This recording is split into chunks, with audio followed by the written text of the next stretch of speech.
Good morning, ladies and gentlemen. My name is Deandra McBride.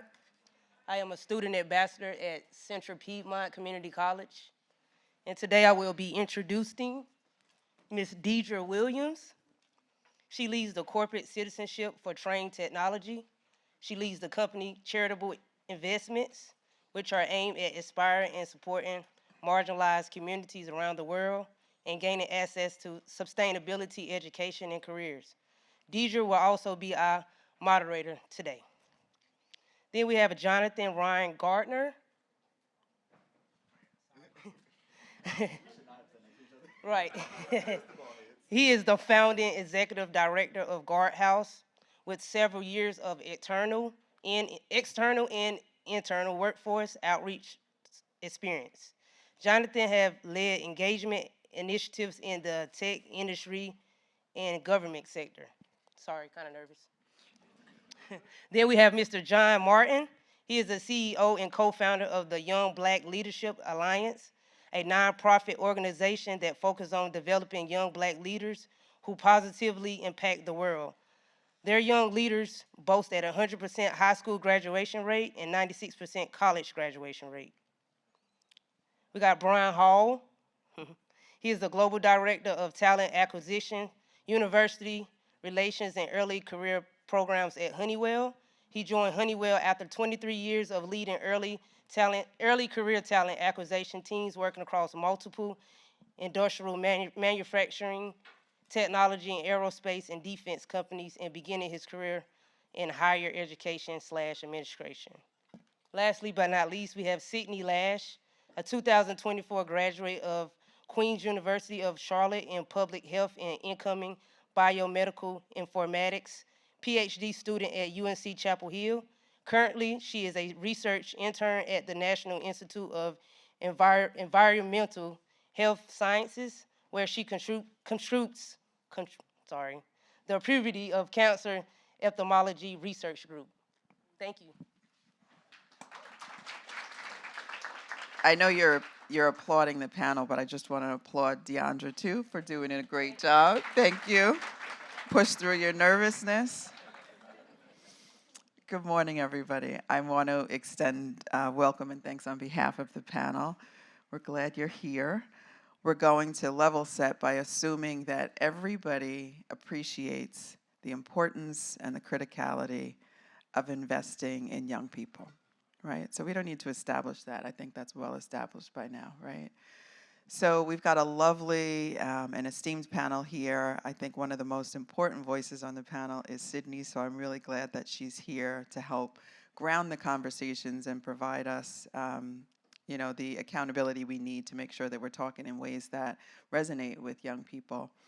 But I want to start off by asking the panel a softball question, but I think one that helps to underscore why this work is so meaningful, mentorship and sponsorship. And I'd love for each of you to share an anecdote. I'm sure that you have in your past a mentor or a sponsor that helped to contribute to making you who you are today. And I'd love for you to share a little bit of that. I know that that came as a surprise. It wasn't in your list of questions. But I imagine that that's something that's not that far of a memory for you. I'm going to throw it to you since you're right next to me, Brian. For me, I think as my career has.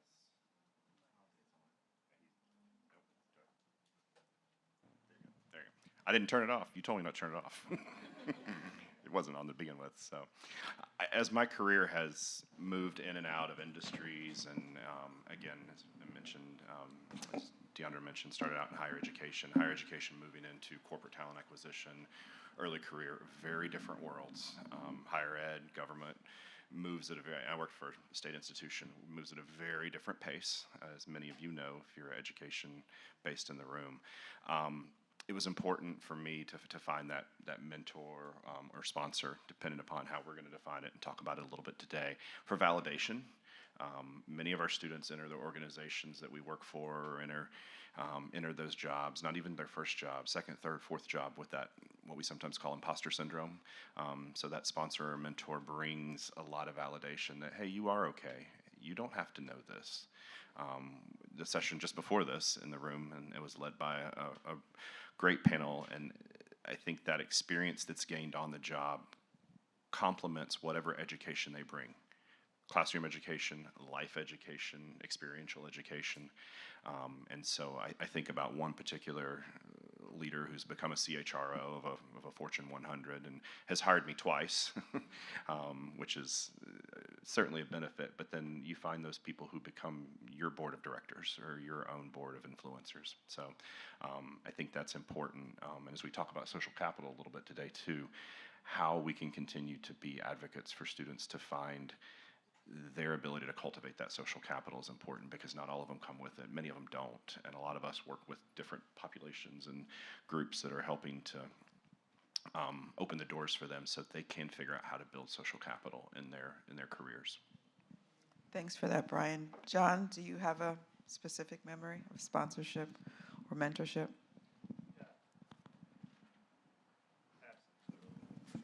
There we go. Absolutely. So well, first of all, thank you for having us. What a great crowd, and looking forward to having this conversation. So I worked for Hewlett-Packard for 26 years, and before I founded our nonprofit.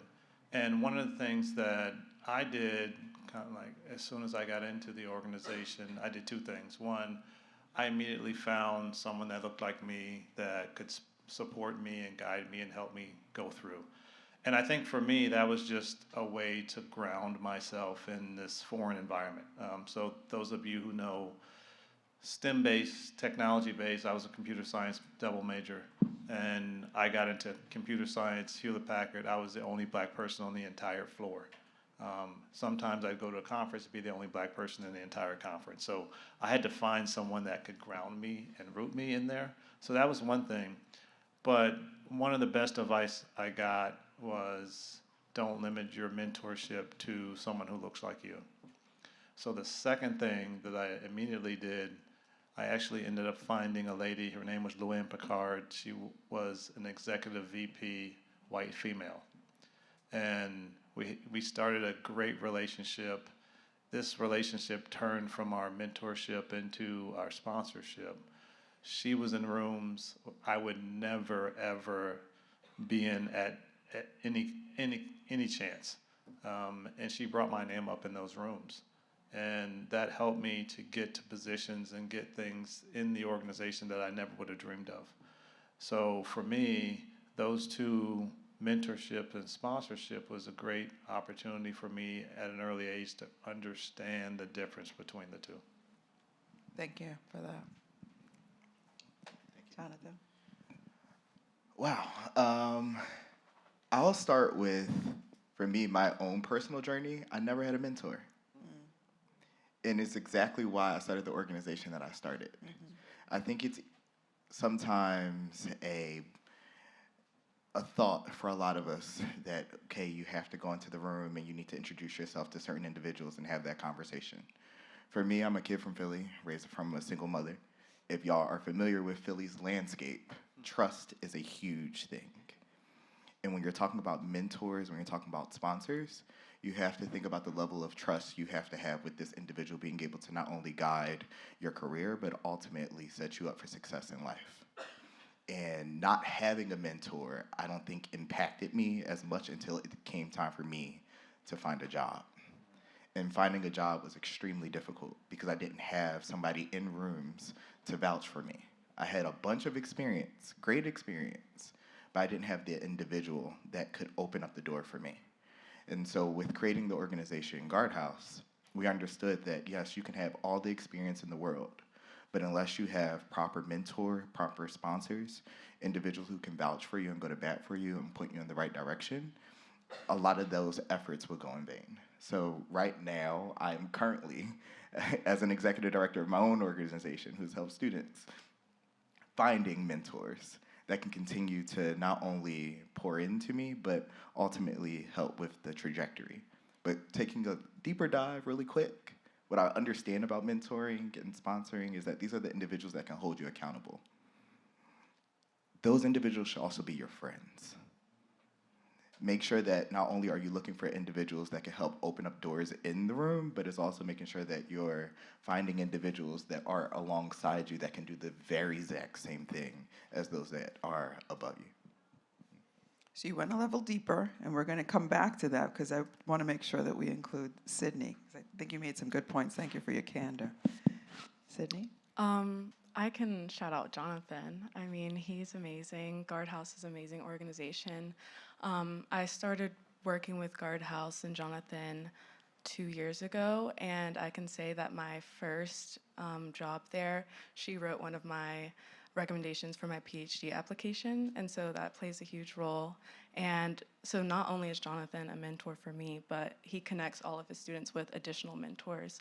And so every organization I've worked with through Guardhouse has led me to a different opportunity. So one of them, she wrote my recommendation for my PhD. Another one wrote my recommendation for the internship at the NIH. And that's just like the setting stone for my career. I didn't have any mentors before I started Guardhouse or any professional connections. And so organizations like Guardhouse and people like Jonathan that are not only mentors but connectors in communities are very important for students like me, especially in STEM-based programs where we're not really taught how to network. We're mostly taught like technical skills, and just it's really important to have that type of connection in the community. No question. I love what you shared about the trust issue.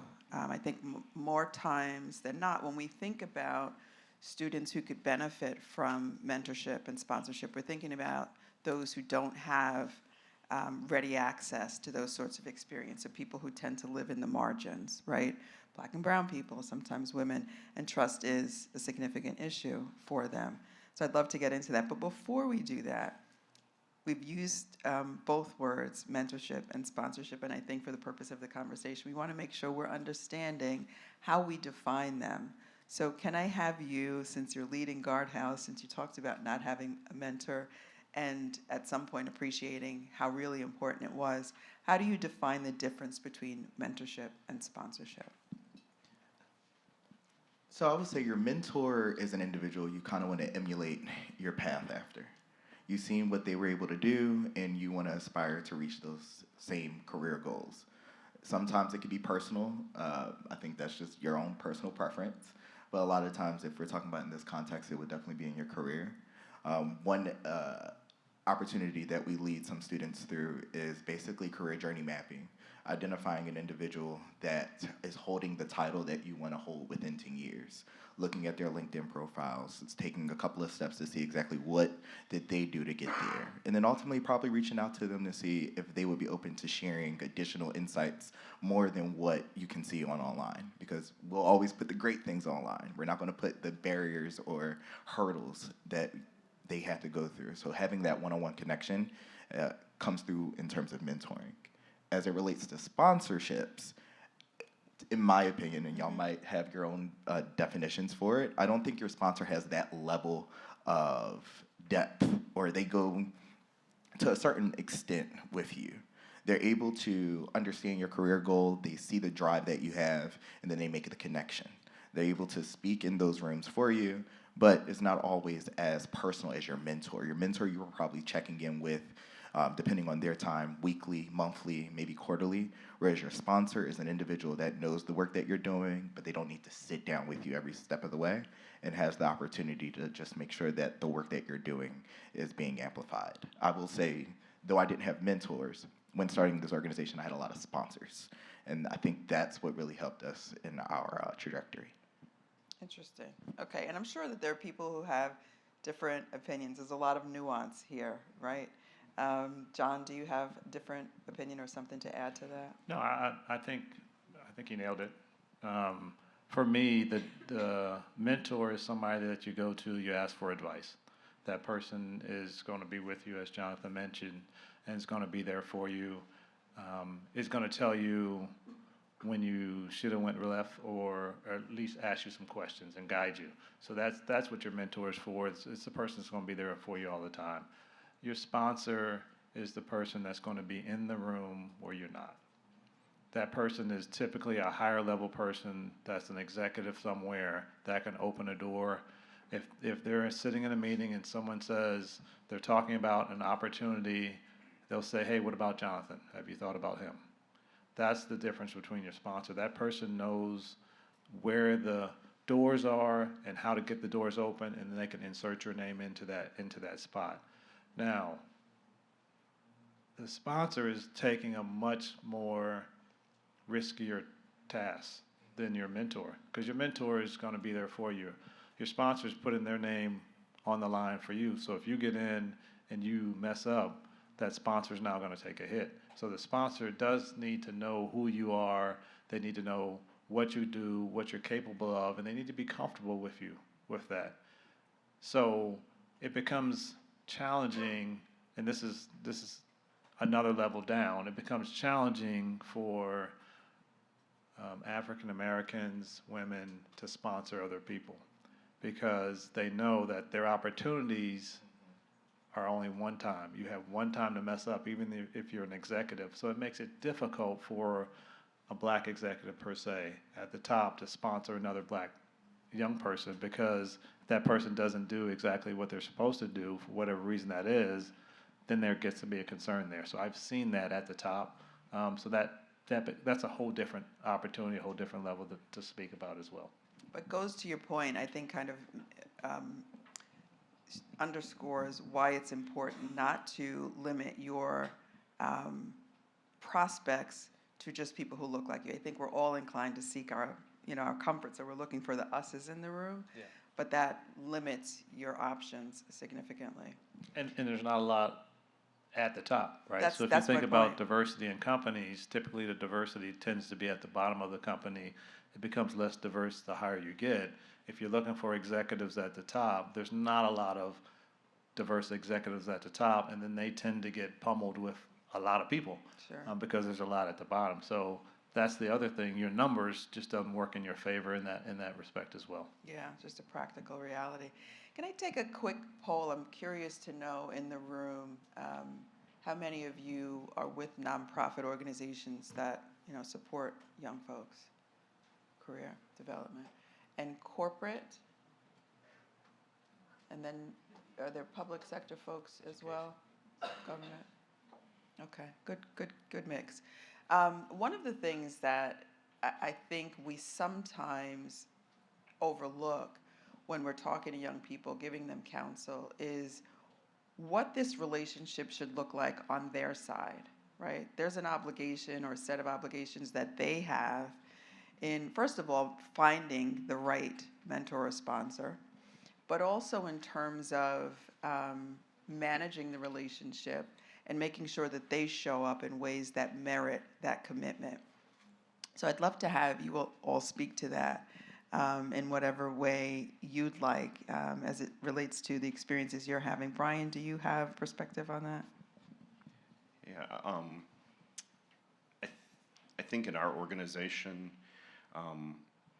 we work to try to create opportunities for students that are coming from, so level set, Honeywell globally hires around 1,200 interns annually, about another 800 to 900 full-time entry-level hires annually, and then about 700 apprentices globally annually. So a lot of opportunities to get in the door.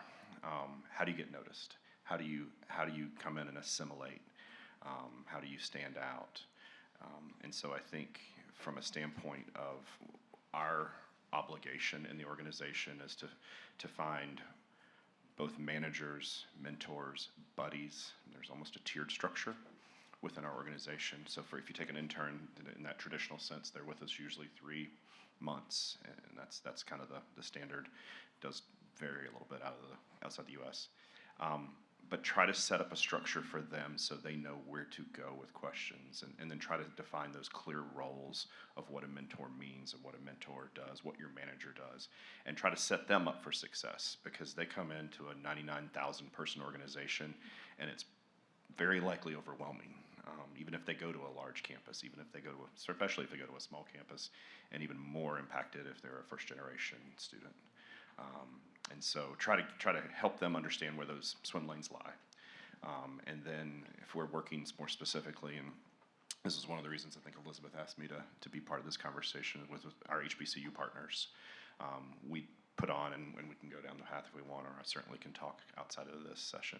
We put on an HBCU summit. Now we've done 2 years where we do nominations from HBCU partners, and we'll bring 30 to 40 students who are sophomores and rising juniors. So we're going to start opening it up to freshmen so we can catch them earlier to help them out earlier on and be that advocate for them in-house.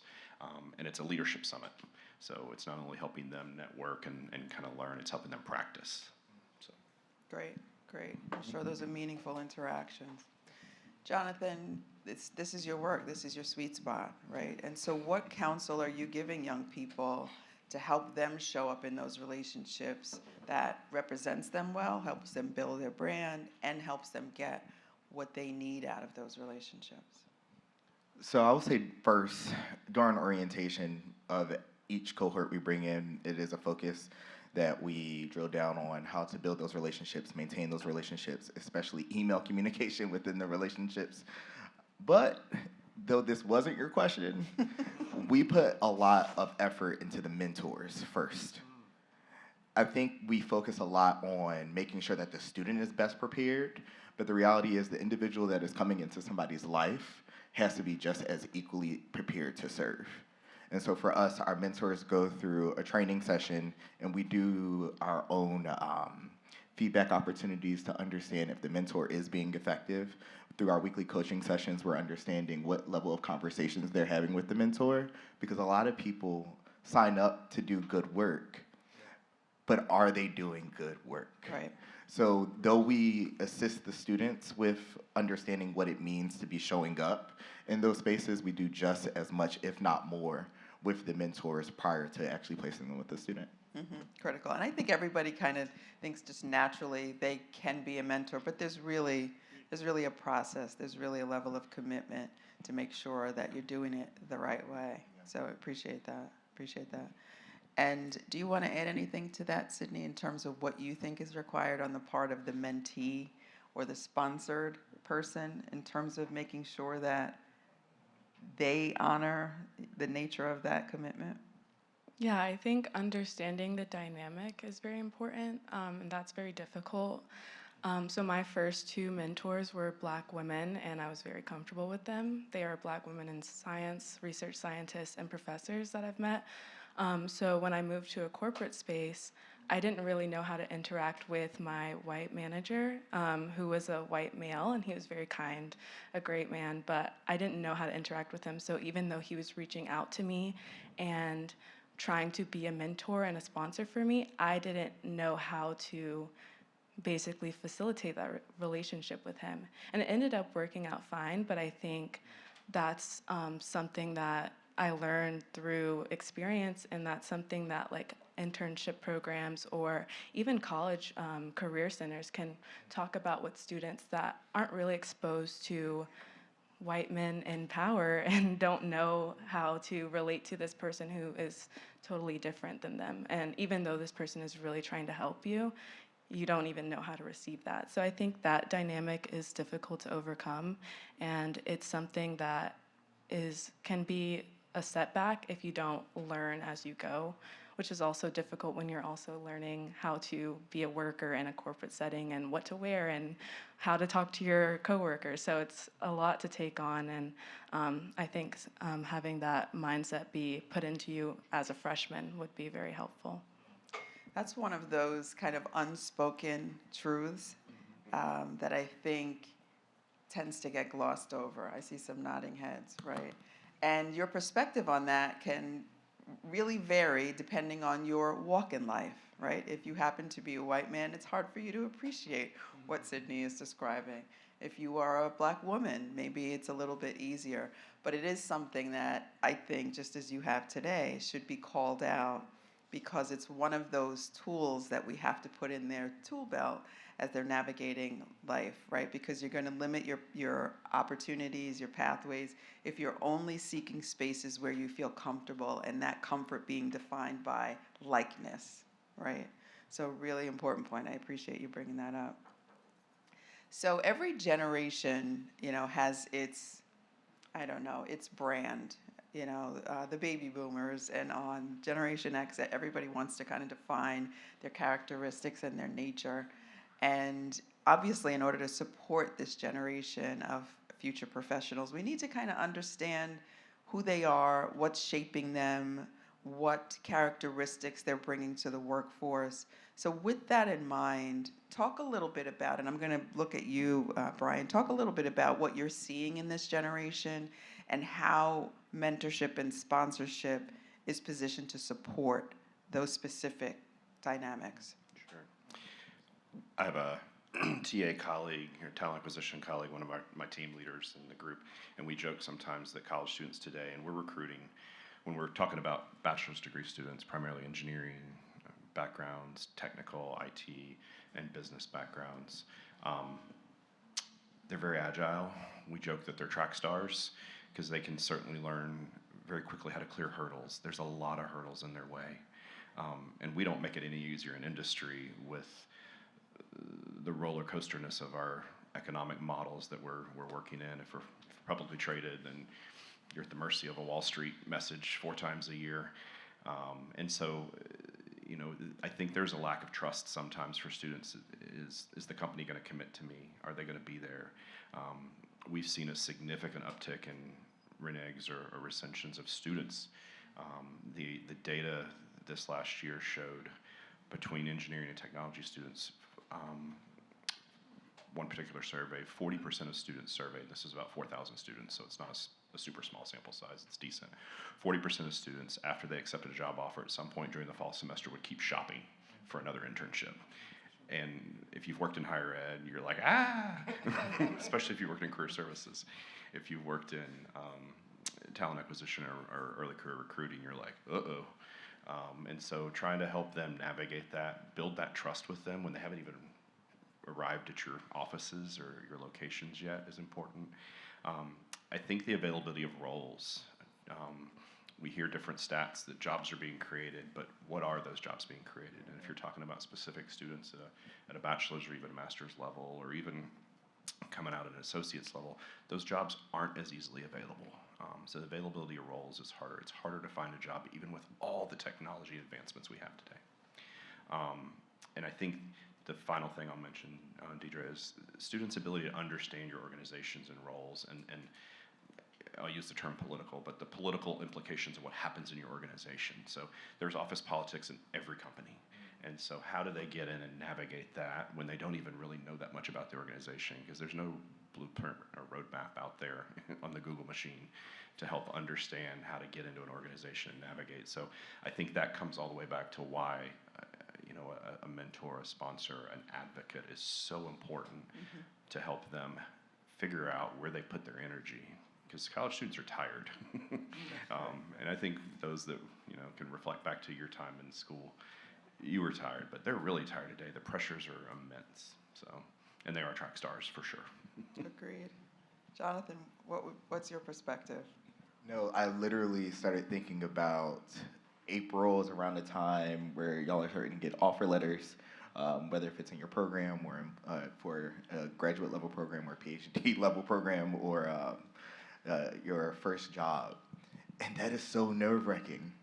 I think the most questions that we receive from students right now is about negotiating entry-level salary. And to that effect is that students are now realizing their worth and also paying attention to the news that the cost of living is skyrocketing.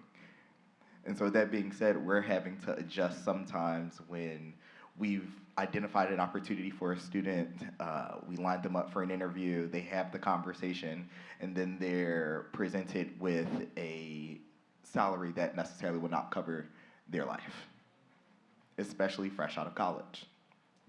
So I will say being able to have a mentor and a sponsor in that regard definitely goes a long way to help navigate those conversations. There were a lot of your peers, me and Lizzie, just sat. It was like, wow, this is really about to go one way or another.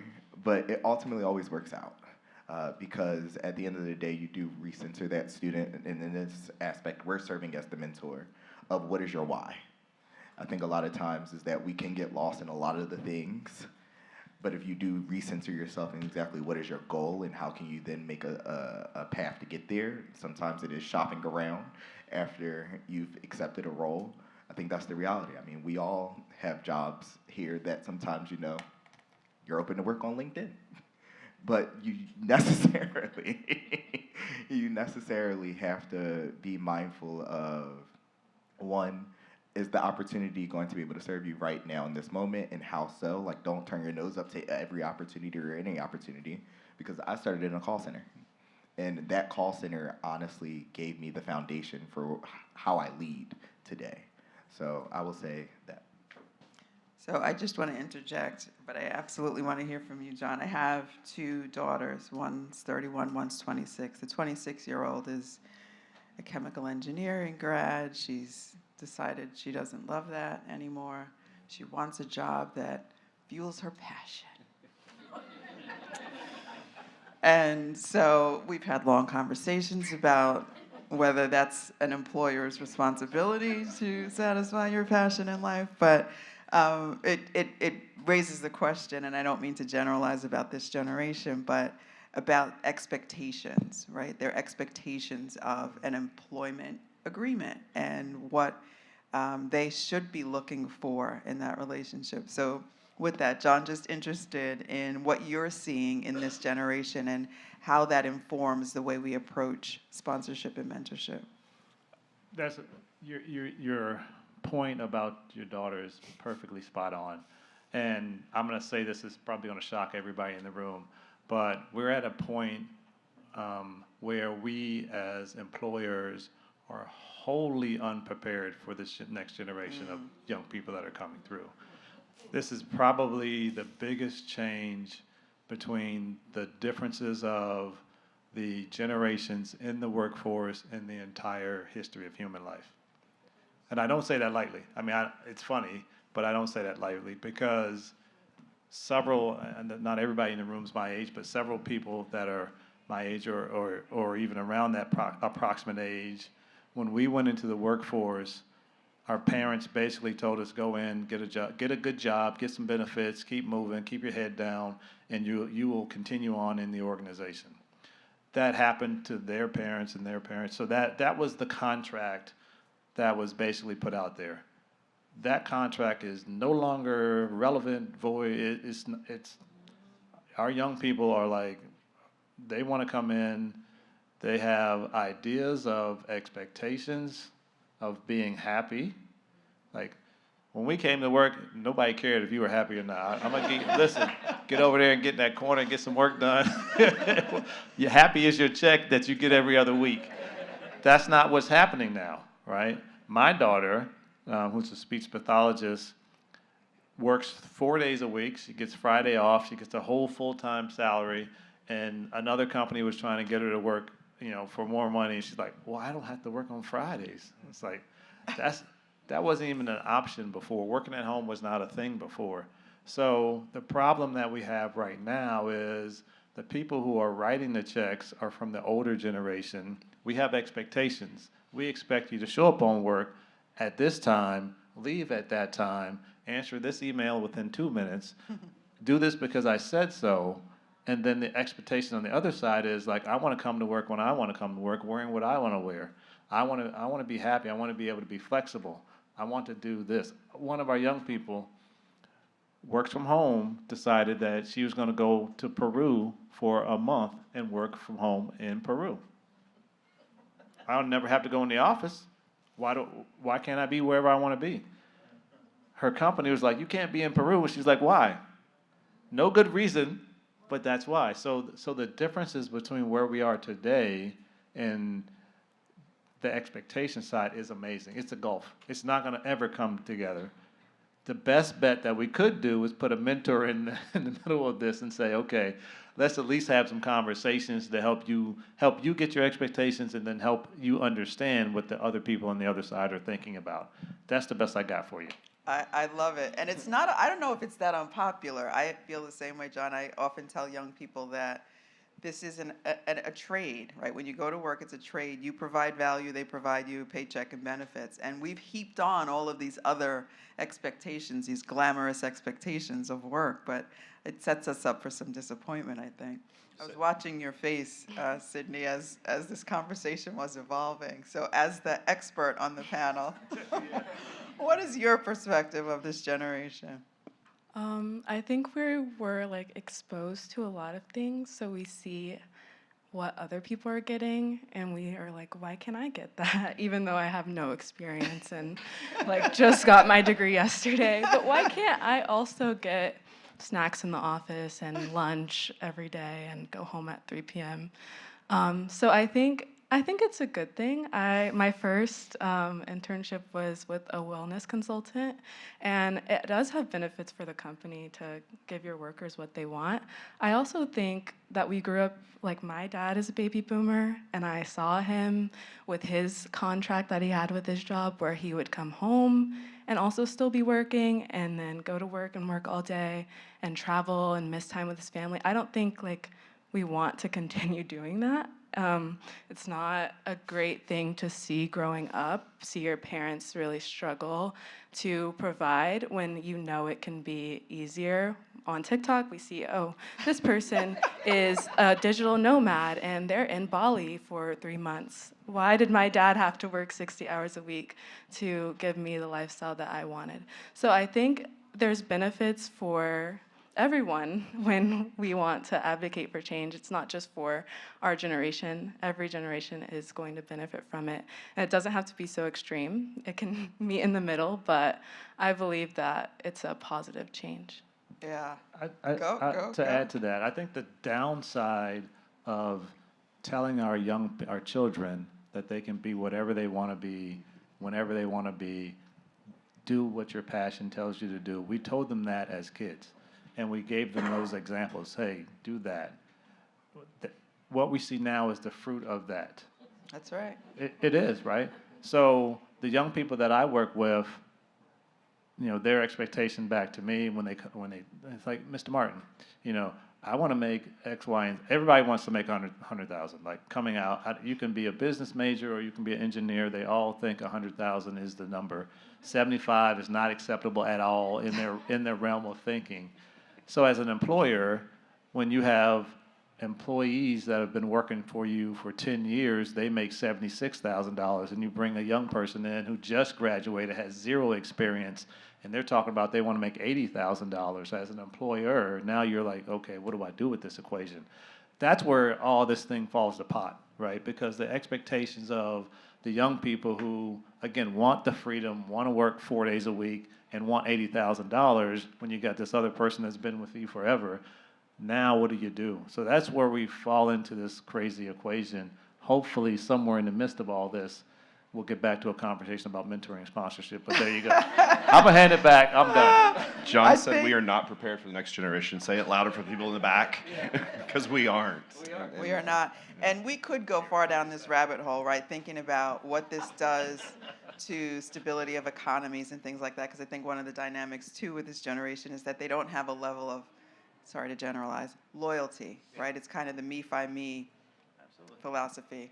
And there are benefits, there's no question. So trying to reel us back in and get us back around to the topic of the day, do we think that mentorship is part of the solution to help try to manage these expectations back to a middle place? Is that part of the solution for us? Me? Yes. Okay. I absolutely think that it's critical to find that, again, that advocacy, but that realistic expectation setting. That we know you're here, whatever here is, as a new enter into the workforce. This is the norms, the social norms of what's happening in the organization. And sometimes many of us work for very big machines, and it's hard to change that. So I think that mentorship is very much critical to, you can be those things that parents have encouraged students to be and think big and have that creativity. But this is what it's going to be like early on. And feel that out with your manager. Feel that out with your team. Set those boundaries. Figure out what those boundaries are. Don't just assume that you get to create those boundaries, but it is a teamwork effort. Great. We have a sign in the back that says 3 minutes, and this has been a good conversation. But I want to make sure if there are any questions in the room, anybody wants to ask the panel, we give a little time. Hand up in the back. At this point, just yell it out. We got 3 minutes. Yeah. Thank you.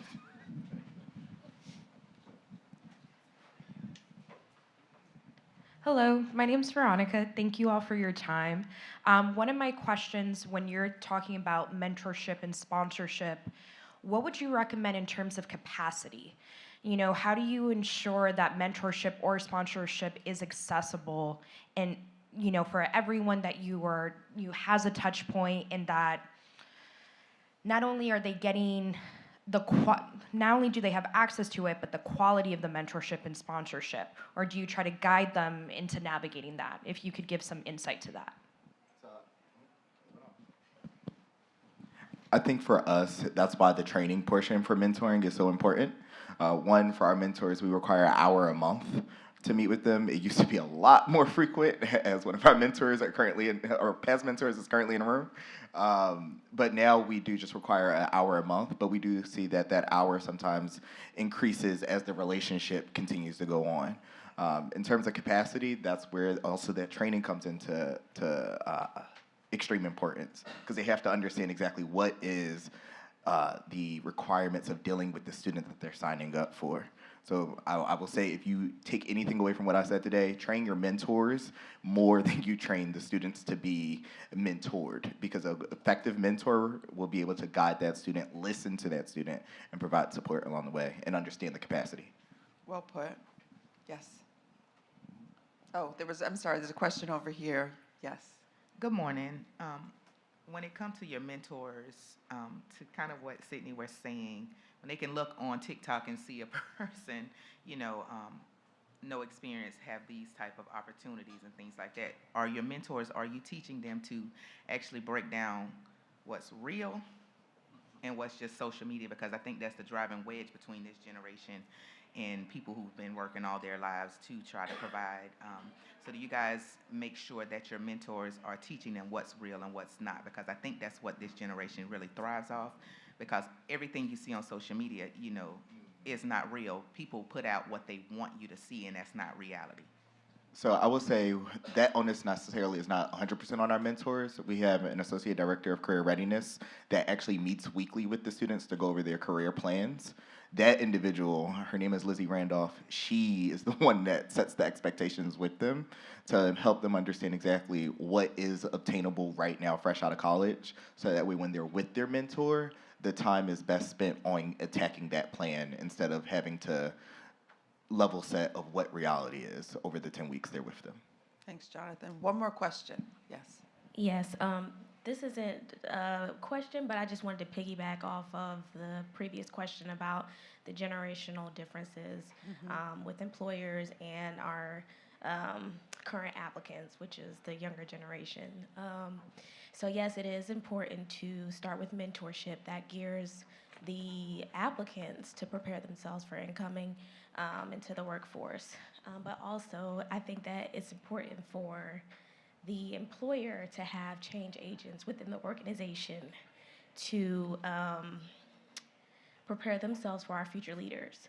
So I work for an organization where a majority of the executive leadership is over 50, mostly white male, and none of them are on social media. So there's a huge disconnect between the current applicants and the expectations and things like that. So it could be very beneficial to have change agents on both ends. So. Can I Agreed. just say one thing for that? Yes. I know Well, so long as the timekeeper will allow. Oh, she's saying we.